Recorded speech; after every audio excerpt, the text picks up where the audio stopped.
I think people think that rehabilitation, recovery in general, addiction especially, is this linear, you go through the thing, the program, and then you're cured. you know, I believe that that belief is still very alive and in the dialogue of family members and loved ones, and even the person going through their own recovery journey. There's a fear in facing one's emotions. I believe people get scared of it, and I want to say this, and that is, if you face your emotions, you're actually making yourself stronger. So in facing the reality of your emotions and the nuances of your emotions, you're only empowering yourself to be steadfast on your recovery journey. I used to take my clients out. We would walk, we would go on hikes. So it was basically like the beginnings of, adventure therapy. It's so important to know that isolation is fill in the blank diagnosis's friend, and that if you find yourself becoming more isolative, that's a sign that you need help, that you've got to find connection again, and there is healing to be had with connection. Everyone is recovering from something, and yeah, that reinforces that comment of you're not alone, because statistically you actually are not alone. And I can't say this loud enough too, because we're all recovering from something. It's time for us to break the stigma around talking about it. Let's talk about it. Let's be real. Let's be authentic.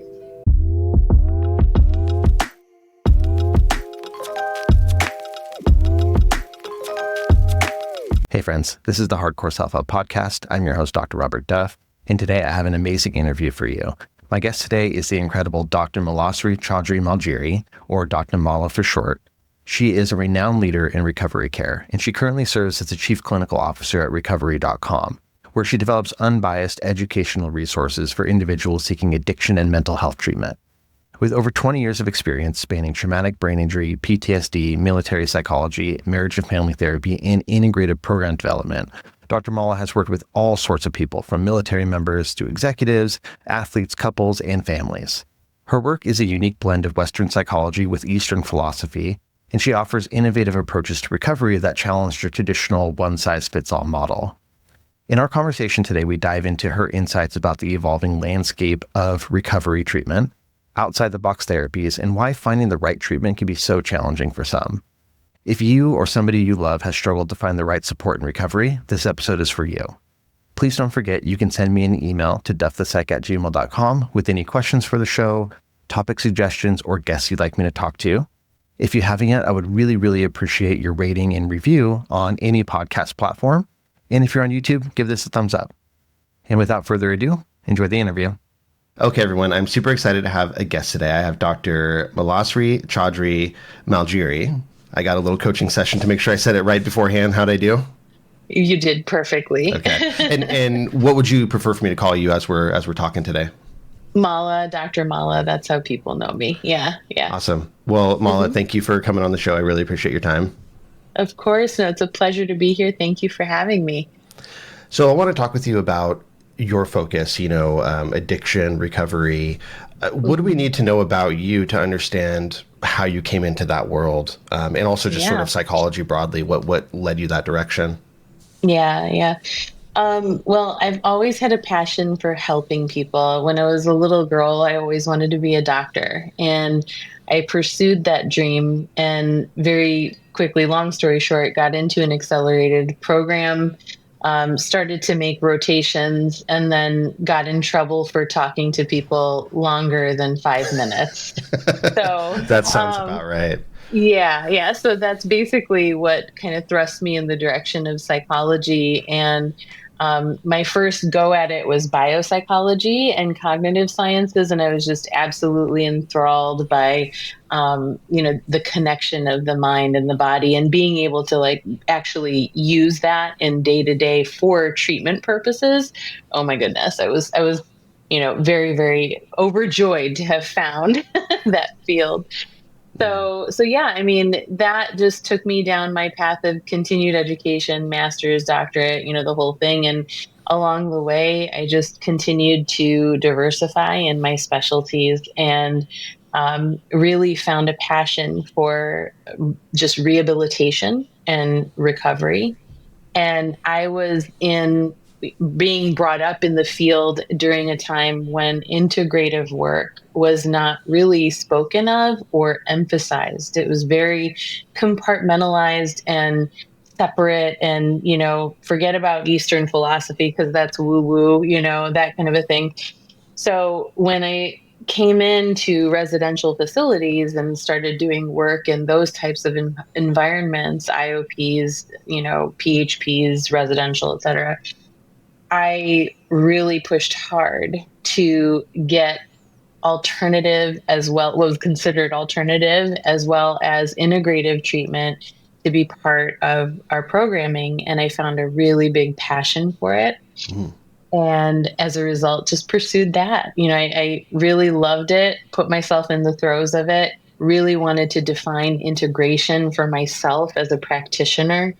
And, was passionate about bringing that to every space that I was in. So that's kind of how I got involved in this space. Yeah. Gotcha.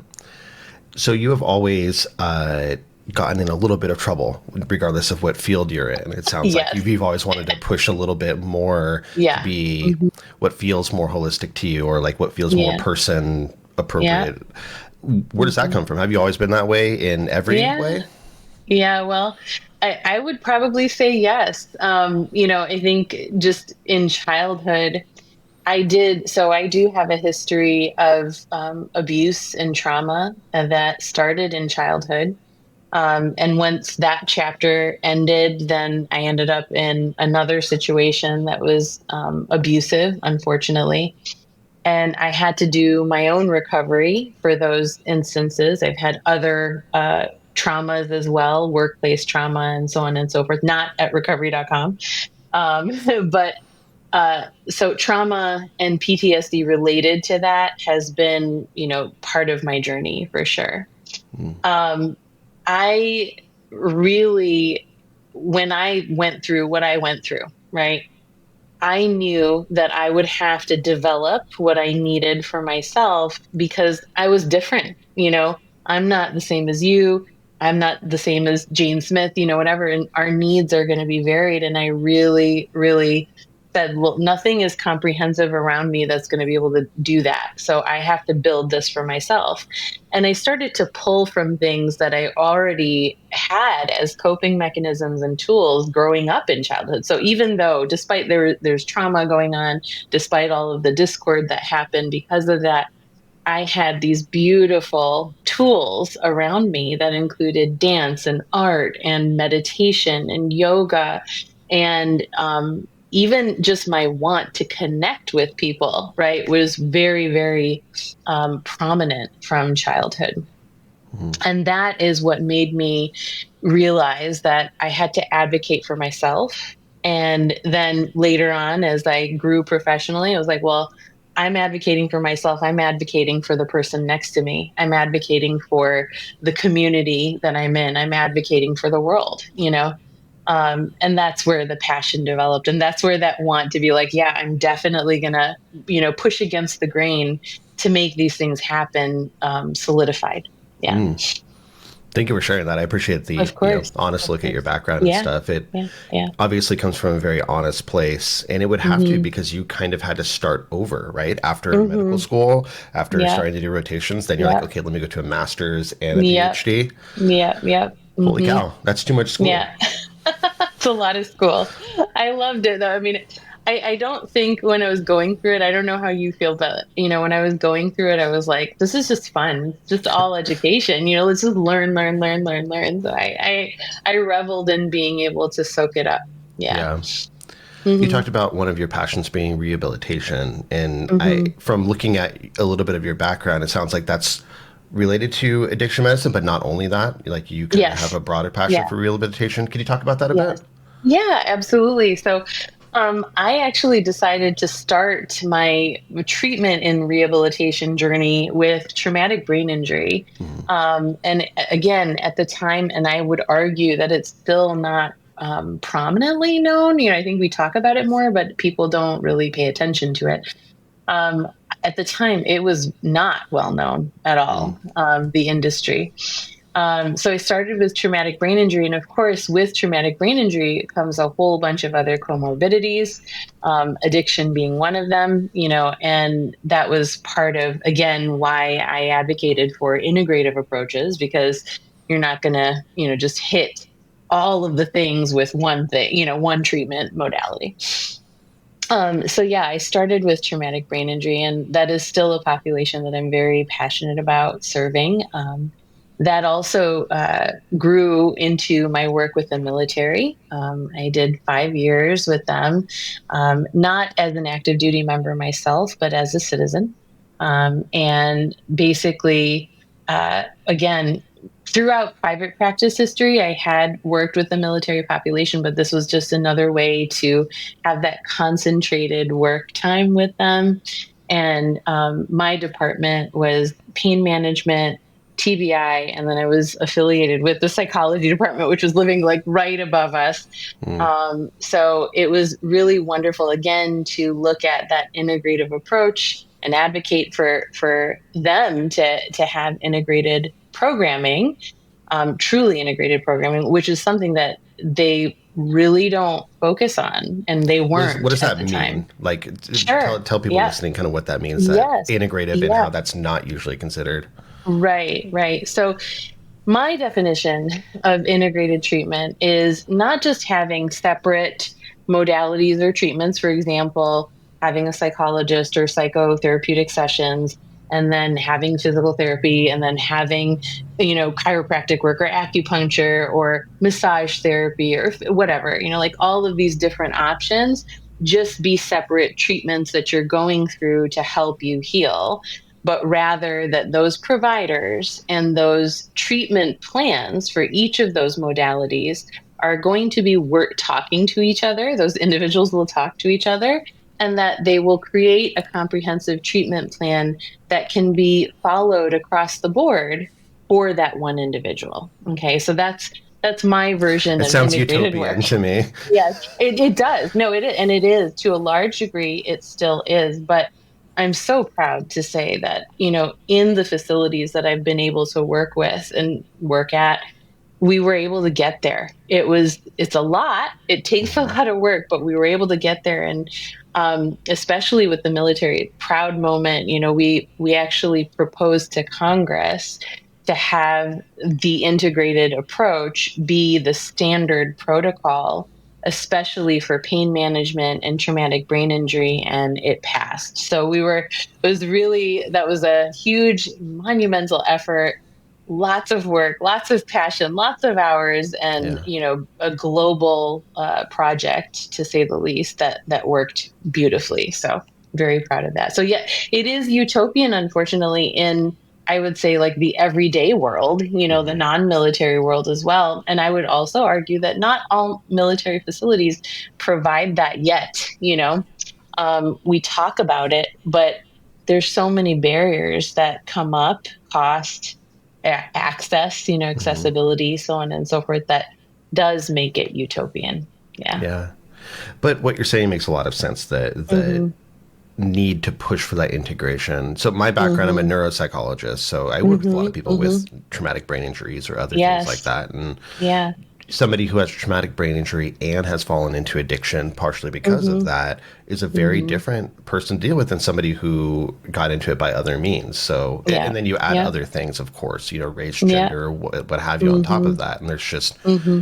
so many intersections. Yes. Yes. Absolutely. And that, you mentioned race, gender, et cetera. Like, culturally competent care is another one, I think, that we are needing to work on a little bit more, especially now as we're finding our voices to define not just the culture of our background, but the culture that we're choosing to live in for ourselves and that we're creating for ourselves, and have that be understood, and be reflected as part of our treatment plan and our care, the care that we need to be able to recover, is very important. So, yeah. Yeah.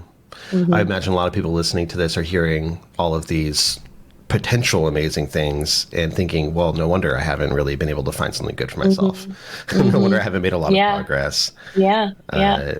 So I appreciate the work that you're doing. If I could back up a little bit, what Yeah. are some things that you think people, or broadly, we just still don't understand very well about addiction and recovery? Yeah.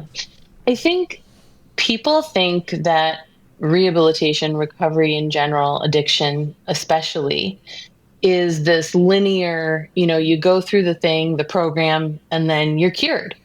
you know, I believe that that belief is still very alive and in the dialogue of family members and loved ones, and even the person going through their own recovery journey. I think at the beginning there might be that thought process of like, okay, if I do this, then I'll be done, I'll just get it done and over with, and that's it, right?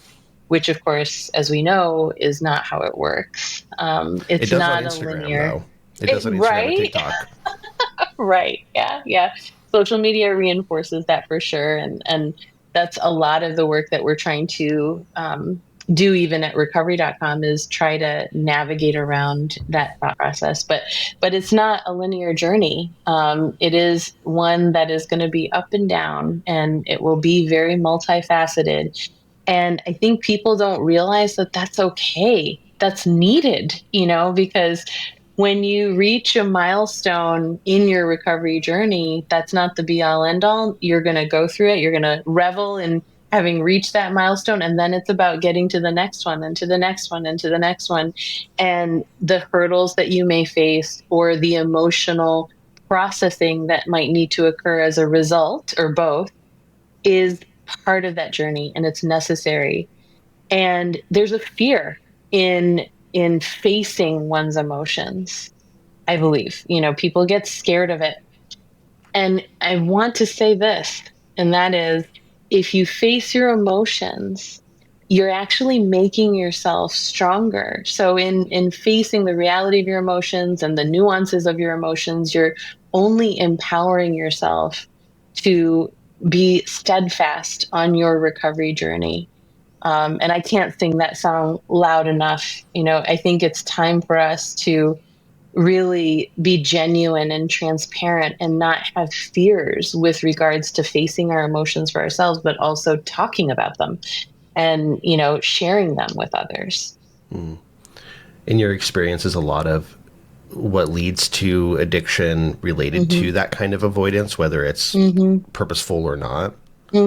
Yeah. Yeah. I think the stigma, that belief, of the if this isn't going to be a linear path, then I'm not in it, or the fear of expressing oneself and actually being real and genuine, um, with the community, our family, the community at large around us, is what prevents us from getting there, right? That fear that, what are people going to think of me? How am I going to be perceived? Like, how am I going to face this for myself? If other people see me a certain way, then how is that going to change my life? Right? All of these things, I think, stand in the way. Yeah. That points to the necessity of Hmm. the integrated approach, more with therapy, Yeah. the psychological side as well as the medical Hmm. side, et Hmm. cetera, right? You need to be Yeah. able to approach in Yeah. multiple ways. Yeah, yeah. I mean, that awareness and understanding that there's various treatment options to help you access and also overcome the fears related to being on any recovery journey, I think is something that can leave people really confused and overwhelmed. And it makes it harder for them to take that really crucial first step. So again, at recovery.com, this is recovery.com, like our website. I'm not saying this just because I work there. I would be Sure. saying this, in general. You I work there for a wish I, reason, right? yeah, yeah, 100%. I wish I had this resource like 20 years ago, because the whole purpose of it is to connect people to treatment effectively, that suits them. And with full transparency. So, we have resources there, articles, we have a podcast ourselves, a couple of podcasts now, all to be able to give people those tools to understand, what does this mean? How do I get to treatment? What does treatment mean for me? How can I start that journey and really get them there? Right. And then we have lots of treatment centers around the world, that are accessible for people to explore, and Mm. figure out, okay, this might be the right one for me. So I really wish I had that tool 20 years ago. And I am there absolutely because I love the mission, and that is to connect people to treatment, to connect family members with support as well, and then make that gap, bridge that gap that exists. Yeah. Yeah. I was going to ask you about ways that, because you've been in this field for a while now, and I was going to ask Hmm. you about ways that the field has changed since you started to now. Oh, Access yeah. online definitely seems like one of those things. Yes. Yeah. So excited about that. So I actually went virtual for myself in 2014. Hmm. So I did it like well before the pandemic. I was actually teaching also online in 2004. So I was really, into that world, and I loved it because what did that mean? We could access people. We could make, education, we could make therapy accessible, healing accessible. So of course, as we've heard, the beautiful thing with the pandemic is it made it even more of a reality, and expedited, our access of technology for the purpose of healing. So I love that that's happening right now. Virtual services are a real thing.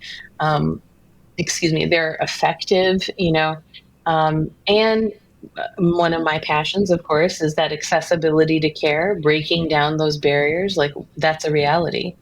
Another passion project of mine, was providing access to care to rural environments, and also not just for treatment purposes, but to educate individuals in things like mental health first aid and coaching, recovery coaching, certifications in those rural areas so that they could serve their communities, without having to break the bank, without having to, compromise, leaving, maybe a tight knit community or a culture that doesn't always allow for that ease of Hmm. leaving. And love doing that, love being involved with that. Big, big passion of mine. Yeah. Yeah. Yeah. That's great. Another area where you kind of push the boundaries. Yeah. Yeah. And I Hmm. can relate. So you said 2014 you went Yeah. virtual. Around Yeah. that time is when I was starting my dissertation work, which was online Lovely. psychotherapy, looking into that. Lovely. Wonderful. Yeah. So you probably noticed some of the stuff that I found in that, which is like certain people who might not otherwise be open in in-person Hmm. treatment actually find a place in online Yes. treatment. 100%. 100%. Like and it does help with breaking that fear, the fear factor is like, I can tiptoe and try this a little Hmm. bit, and see if I like it and then go from there. And you know what? That's good. That's a first start. So yeah, 100%. And um I I'm hoping that your dissertation findings showed that. Yeah. Yeah, it was sort of like what sort of people. It was a simple project, but what sort of people prefer those Mhm. modalities to in person? And Mhm. it was Mhm. basically science of duh. It's what you would Uh, expect. People with stronger social anxiety, people with yeah. more, Yeah. they feel more averse to getting help and things like that. Mhm. And it really Mhm. does help break down those barriers. So Yes. I am Yes. also glad. Like I was already doing stuff online, then COVID happened. I'm like, Yeah. see, told you. Yep. Yeah. Yep. Exactly. The told you so factor. Yep. Yep. Yep. I Yeah, love that. And it's great. by the way, the duh factor, I love that. Yeah, Yeah. yeah, it's Yeah. It science of really is. duh. That's Yeah. but it needs to be in the literature, so it's like might Mhm. as well do it. Mhm. So, what are some of the things that you use as integration? What are some of the things that people don't think about when it comes to Yeah. rehabilitation or recovery? Yeah. So originally, like I said, way back when, when I started in the field, I started with breath work and yoga, and started to integrate that into a pediatric program, with Mm, kids. And the other one that was newer at the time also was being able to break the barriers of traditional talk therapy where you're sitting couch to couch, and across from each other and going from there. I used to take my clients out. We would walk, we mm. would go on hikes. So it was basically like the beginnings of, adventure therapy. People think that's Um, illegal for some reason. Like they right. think you're not That allowed to was do that. Yes, that was actually part of the language too, is like because of the liabilities with the residential program. So it was an issue that we had to overcome, but we overcame it because Mm. it was showing the benefits. We had so many, the efficacy was so great. Um, so that's where I started, right? And then as I started to come through, like the years and all of these modalities started to become more accessible, um, the thought process was, well, how about doing like co-therapeutic sessions, right? So if somebody is having anxiety during their physical therapy appointment, then why Mm. can't their support as their therapist be there with them to walk them through and model their coping mechanisms so that then you could, separate out and then they can handle it themselves. And that worked beautifully. It was I can great. imagine. It was so good. I'm jealous of that. I'd be like, I had somebody that I worked with for a long time that was trying to relearn how to walk, and he was in a Yeah. care facility, and I couldn't get Mm, there to do yeah. that. But I can just Yeah. imagine how useful it would have been to be able Oh, to yeah. in vivo work all Mm-hmm. together on this Yep. issue. Yep. Yep. Yep. So, and then I was able, again, that's another like win for me, is that I was able to take that approach to the military when I did work with them. And specifically for pain management, first of all, having an active duty member actually say and admit that they're in pain is a big deal. Okay, so that's a big deal. But then you introduce the idea of procedures for them, if that's part of their treatment planning, and there's fear. Yeah. Like, wait a second, I'm going to be awake during what procedure while you do what, that kind of a thing. So, it was a joy for me to be able to do that in vivo approach with our active duty members as well, and Mm. help them through procedures that they would have otherwise been very nervous about. So yeah. Yeah. Hmm. So what else? Well, I kind of Oh, jumped in there, but yeah, when it comes to more things that you find yourself integrating now into treatment or what yeah, people are. yeah. So honestly, like the accessibility to all of those modalities. So whether it's yoga, meditation, um, my other concept, which is a big one, of actually going against the word balance, because balance implies kind of this tightrope mentality, right? Mm. I've got this pressure of trying to make sure that everything is even on every side. So my new concept is not looking at life from a balanced perspective, but from a synergistic perspective. And the concept of synergy and what that means to you, what that means to me, and how we can customize our lives around what we define as synergy, you know, is something that I really like to work on with people. And that speak, talking about life holistically has become a really big part of the work that I do as well. So it's definitely looking at like the plethora of tools that now we've got a lot. We've got adventure therapy, we got play therapy, we got art therapy, we got all these beautiful modalities, and saying, guess what? You can do it. And if you can't find access to care because of insurance issues or out of pocket issues or whatever, we can make that yours, right? You can integrate the components of that into your own synergistic plan, Mm. and we'll make that accessible. We'll work through that. We'll take the baby steps to make that happen. So that's a big part of what I do now as well. Yeah. What are some of the things that may be surprising to hear that people have integrated that have played a big role in their recovery? That's a good question. Surprising. I don't think there has been anything that's been terribly surprising or unique. that I've bumped into personally, personally in Sure. my work.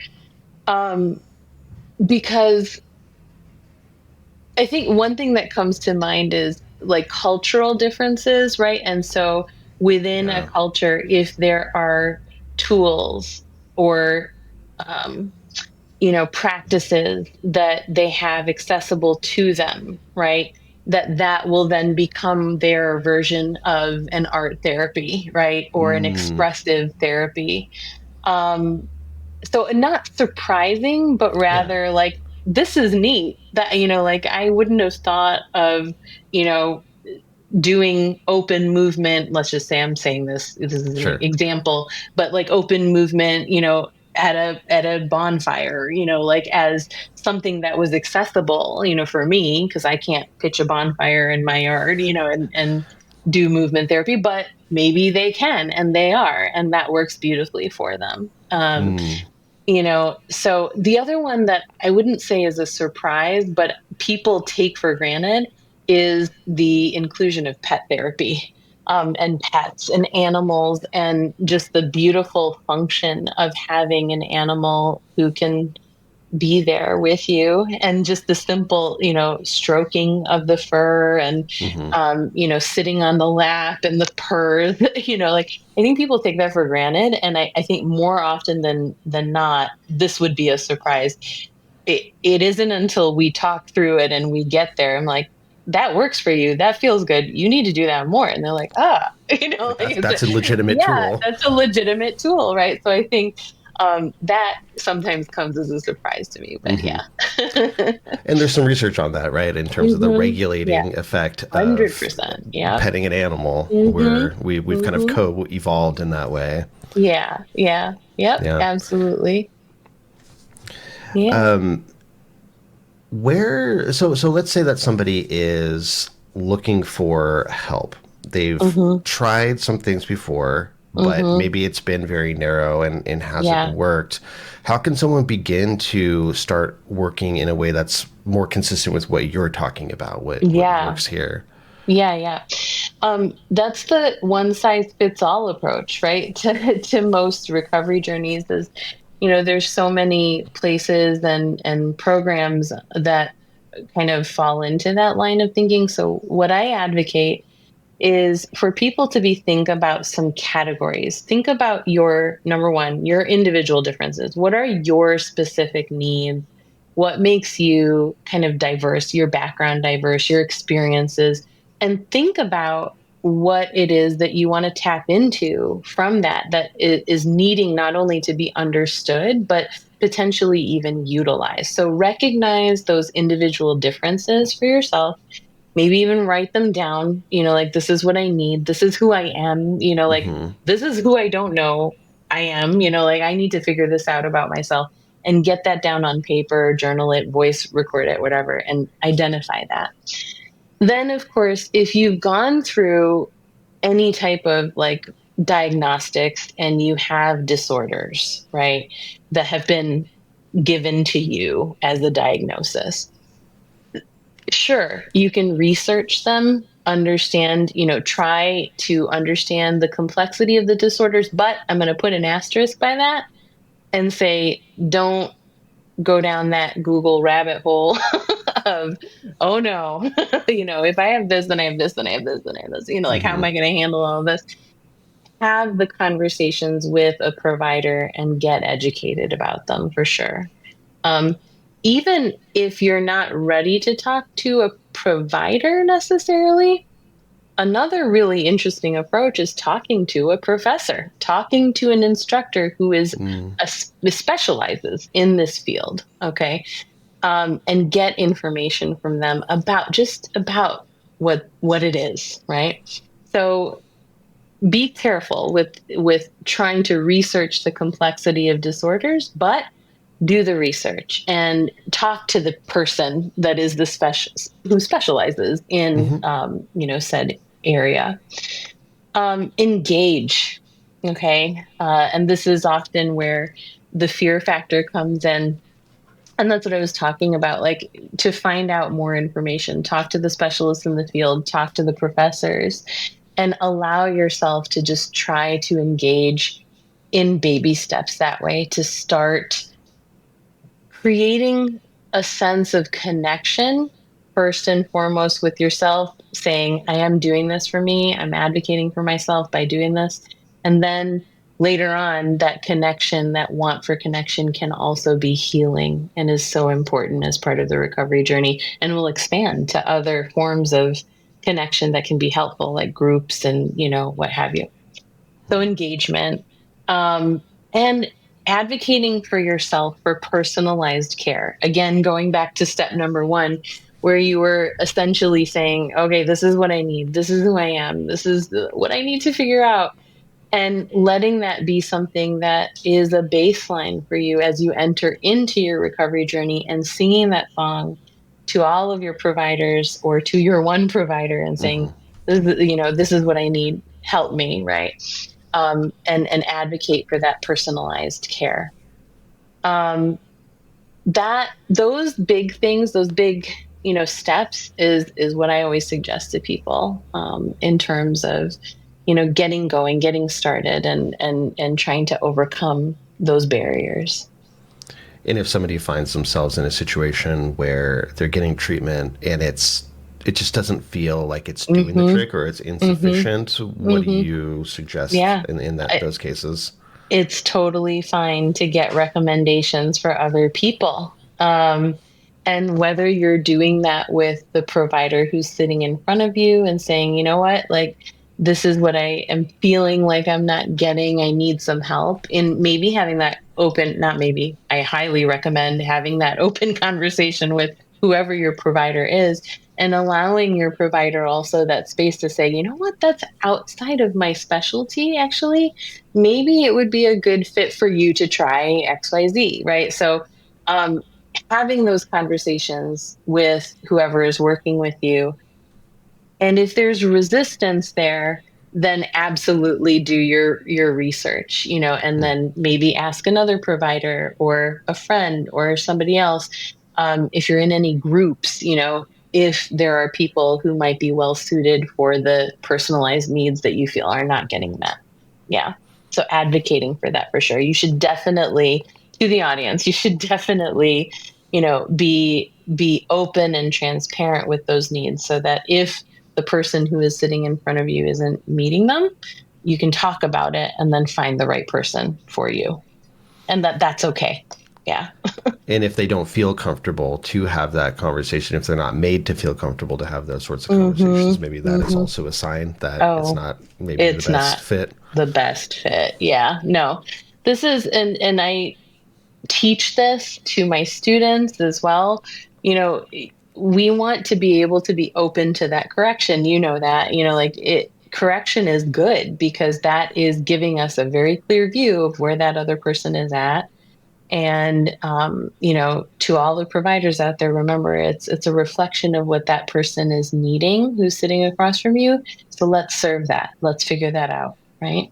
Nothing to be afraid of from the provider perspective of that. And also, if there's something that you feel like you're missing, training wise, this is your opportunity to train up, in referring to another person, right? You could actually collaborate with that individual and, look at other tools that you may not have that could enhance what you're doing. Absolutely. Yeah. Hmm. Stepping away from the individual, what Hmm. about the family, loved ones, the Yeah. community? What role do you think that plays in this? Huge, huge. If it's there, if it's an option, oh my goodness, yes. Having family and loved ones be part of your treatment plan, and be part of your program that you even build for yourself, is something that can be very beneficial, whether it's trying to figure out and then identify places that might need healing within that unit, within that community that you have, your personal community, or whether it's, and or I should say, whether it's utilizing them to be able to be part of it as well, and support not only a reinforcement of coping mechanisms and tools, but also understanding you and what might be going on with you, so that you're not falling back into what is very common in isolating yourself, right? Because oftentimes, no matter the mental health or addiction or, diagnosis that you might have, isolation ends up becoming a huge part of it. Excuse me, we have the tendency to kind of, hide when we don't feel like things are right. Okay. So again, to the audience is like you can definitely utilize family and loved ones to be part of your plan. To the family members and to the loved ones who get worried about their person, that is needing to be in the recovery journey, I can't encourage enough of being accessible, being there. There will be resistance, maybe, and that's okay. That's part of the process. But there are tools and resources not only for you to help that individual move past that resistance, but also for you to process the emotions that are related to that, because there can and likely will be many, many emotions related to that. So there is help for families and loved ones as well. And there are lots of resources too that you can utilize to educate yourself. Again, I'm going to plug it in recovery.com. There's tons of resources there for people to figure things out, whether you're a family member or an individual yourself on that recovery journey. Yeah. That's one of the biggest things that can be different now, I think, Hmm. is a lot of people, 20, 30 plus years Yeah. ago Hmm. had families that didn't get it, and there's not really a good way to help them get it unless they actually were willing to go into a therapy session with them or Yeah. go into treatment with them and get that education there. It's a little bit different now. Yeah, it is. Education is accessible. There's a pro and con to that. Yes. Like you've got to make sure your resources are good for sure. And the that's the con, that's the cautionary moment. But the pro is that it is accessible and we can do that research. So like, yeah, let's do it, but do it in moderation. Again, that asterisk point of like, don't go down that rabbit hole where Right. now you've got every diagnosis in the book based on what Google said to you. And you think you're the expert on them now because you learned all this Right. stuff. Oh yeah, yeah, yeah. No, that'll happen too. Like again, to all the providers out there, it's okay when somebody comes back and is like, well, I was reading and this and this. That's okay. That's a Hmm. starting point, and just as it's important for the patient to provide you with correction, it's okay for you to also gently correct and Sure. guide. So yeah, I encourage all providers to remember that. Yeah. Yeah. You mentioned isolation earlier, and I Hmm. just really want to highlight that again. And I appreciate that Yeah. you brought that up because I've seen that so many times Hmm. where Hmm. isolation is like one of the biggest maintaining factors because Hmm.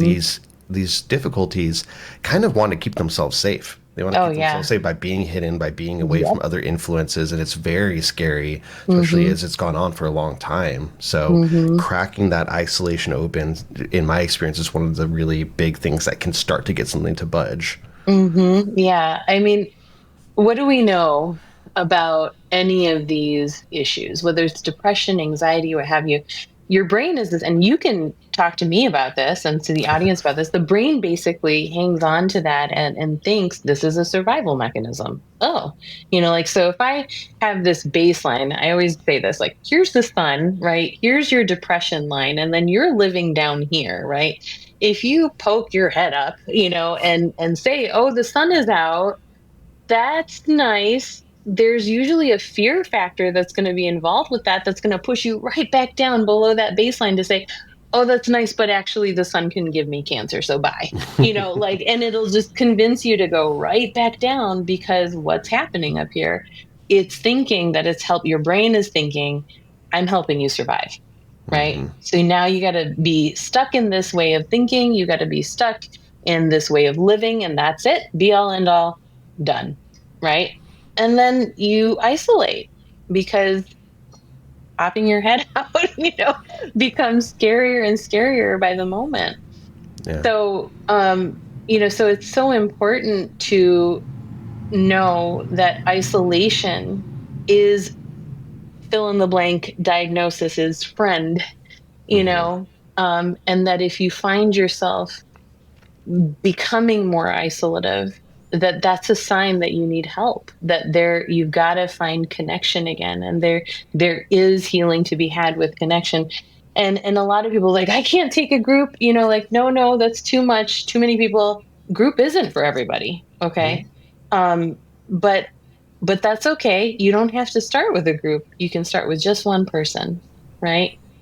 Whoever that person is, your friend, your family member, loved one, a professor, like a Yeah. provider, whoever, just find that one person, start there, and then build on it, Yeah. and it'll work for you. It'll happen. It's reframing the mindset, you know. And if the therapy group is too much, maybe a pottery group isn't too much. 100%. Yes. And that's where those beautiful integrative practices come in, because that traditional thought process of I'm sitting around in a circle and talking about all the things, Hi, my name is so and so. I'm an alcoholic, exactly. or I'm a this, or I'm a Yes. that. It can be intimidating. And so, yes, maybe you're starting with that pottery class. Maybe you're starting with just, the art class. Even if it's paint by numbers, it doesn't matter. There's a way for you to pull yourself above that line and allow yourself to come back into the sunlight and say it's okay, it's safe out here, and we're taking these baby steps to healing and using connection as part of that. Yeah. And if you're sitting here still believing it after all this time, then the people Hmm. listening that may have doubts about their own prospects can at least trust that there's a Hmm. reason you still believe in all this. Hmm. It Yeah, can work. absolutely. It can definitely work. I've seen it work. It definitely works. And again, it doesn't have to, this is the other one. It doesn't have to be necessarily prescribed and, part of that one size fits all kind of approach, right? You can say, I need that pottery class. I need to Hmm. do a photography class. You can advocate for yourself that way. That's fine. But don't isolate. Right? the Yeah. the the homework assignment is, what can I give myself? What do I think will speak to me that's healthy and good, that is outside of me being isolated? That's the homework assignment. Perfect. Yeah. Yeah, yeah. Can you, so you talked about recovery.com a little bit. Hmm. So what is your role there? I'm the chief clinical officer at recovery.com. Yeah. How long have you been there? So I've been there for 2 years, a little over 2 years now. And I first started off as their content director and looking at all of our educational resources. Again, as you know, that's a passion of mine. So that's how I started. And then our company has grown exponentially. And we've saw the need, that our leaders saw the need for us having a chief clinical officer. And so I shifted into that role. Yeah. That's awesome. I mean, it's the complete Hmm. opposite of that caveat of be careful of the resources you're encountering, Yeah. because a Yeah. content providing platform has a chief clinical officer overseeing that. So you can Exactly. trust that Yeah, a bit more, right? exactly. That's the hope. Yes. And that is certainly my continued aspiration of, really another thing that I like to talk about for recovery.com is being part of recovery literacy and providing accurate recovery literacy opportunities for anyone who's coming to our site. So, yeah. Yeah. What are some things that people might want to check out recovery.com for? Yeah. Well, we have treatment centers around the world that are accessible for you to explore if you're looking to, start your recovery journey through a treatment program. And it's not just center based, it's, a whole multitude of options. So you can do virtual care, IOP, PHP, residential, sober living, all of these things are there for you to explore. So connecting to the treatment that's right for you is definitely a big part of what we do. Connecting you to educational resources that help you with understanding not only what you might be experiencing or what your loved one might be experiencing, but also how to start the journey towards treatment is definitely there. And we have a resource library that's very robust. So check it out. We've got not only our in-house writers who provide that information, but also contributors who are experts in the field who provide that information as well. So it's very diverse. And then we have wonderful podcasts. So we have our house brand, which is the recovery.com podcast. And we have a multitude of guests on that show from not only the industry who have that professional experience, but also those who have lived experience, Mm, or in many cases, both. yeah. So we love to share those stories to make the world of recovery more accessible. And then we also have another really beautiful podcast called Giving Voice to Depression, which focuses on stories of individuals who have encountered depression and mental health issues, and what their stories, what their voices, what their narratives have been in that journey, and where they're at now. Mm. And it's helped a lot of people. I'm very proud to say that, the host of that show is absolutely marvelous. And Who hosts that um, one? yeah, Terry McGuire hosts Okay, I've that worked one. with her Yeah. before. Yeah. I Yeah. used to be She's on the board absolutely for wonderful. giving voice to mental Oh, illness. Yeah. lovely. Yeah. Hmm. Wonderful. Oh, my goodness. What a small world. Yeah. Yeah. Yeah. Yeah. She's absolutely Absolutely great. wonderful. Yeah. Yeah. So Do you that's, host the other one, or are you I involved with the do. podcast? Yeah. I host the recovery.com podcast, and Awesome. we have lovely people on all the time. So, yeah. Yeah. Awesome. Any Mhm. other resources or things that you have going on that you want to point people toward? Well, there's going to be more to come, like Yeah. recovery.com. We're always seeking to expand just the information that we have to provide to people. So I'm excited as to how we're going to do that in more innovative ways. I think we're in this beautiful era right now where technology is just booming, and we can utilize it for recovery even better, Yeah. so I'm excited to see where we go, down that um, on that path. And, for me personally, I'm just going to be championing and, hopefully melodically singing at the top of my lungs, all things advocacy and all things, like that can potentially help with removing barriers, whether it's a barrier that we have individually for ourselves or for communities at large. So I'm going to just continue doing that. And my aspiration is to not only support recovery.com with that, but also in my own, work that I do outside of recovery.com. So that's my motivator. Yeah. Beautiful. Yeah. Thank you. Yeah. And a last word of wisdom or ask for anybody that's listening to this that might be, struggling or on the periphery of somebody that's struggling. Yeah. Um, you know, recovery, everyone, okay, we always say this too. This is another thing that I actually said prior to joining recovery.com, but it has become a saying that we have in house, and that is everyone is recovering from something. Okay. And one of the common misconceptions is also with recovery is like, oh, that means substance use, or, maybe even a behavioral addiction of sorts, or, issue. It's not. Recovery is all recovery journeys. That's all mental health issues, however big or small, quote unquote. Okay. So everyone is recovering from something. And yeah, that reinforces that comment of you're not alone, because statistically you actually are not alone. Um, and I can't say this loud enough too, because we're all recovering from something. It's time for us to break the stigma around talking about it. Let's talk about it. Let's be real. Let's be authentic. Let's be honest, and let's share our stories and our journeys so that we can help not only ourselves, but each other.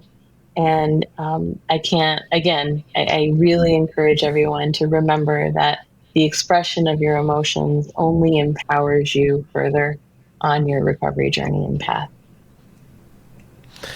Great place to end it. Dr. Mala, thank you so much for Thank spending you. time with me.